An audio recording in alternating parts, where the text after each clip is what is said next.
Saudara, Anda masih menyaksikan Breaking News Kompas TV. Tadi kita bahas soal Pilkada Jakarta dan saat ini kita juga bahas soal Pilkada Jawa Tengah yang menempatkan Ahmad Lutfi Tachiasin unggul atas Andika Perkasa, Hendra Prihadi berdasarkan hasil hitung cepat. Sekali lagi kita masih membahas soal hasil hitung cepat karena kita masih menunggu hasil hitung real count dari KPU.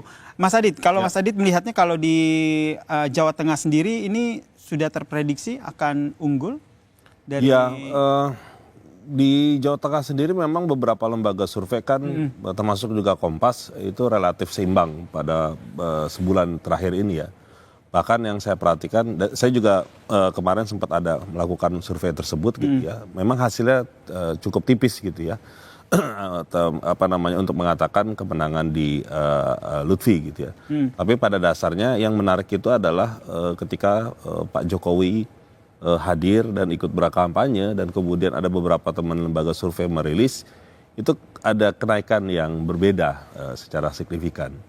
Nah pertanyaannya kemudian adalah apakah memang ada kehadiran Pak Jokowi itu bisa mengartikan bahwa ada endorsement yang cukup menarik dan signifikan di Jawa Tengah atau tidak gitu ya, karena kalau diperhatikan datanya itu relatif tidak jauh berbeda dengan survei yang benar-benar terakhir gitu ya di 2 minggu terakhir yang dilakukan oleh beberapa lembaga survei itu. Yang menunjukkan bahwa memang Ahmad Lutfi dan Tachiasin ini memang sudah kemungkinan akan unggul gitu ya, pada waktu itu. Gitu.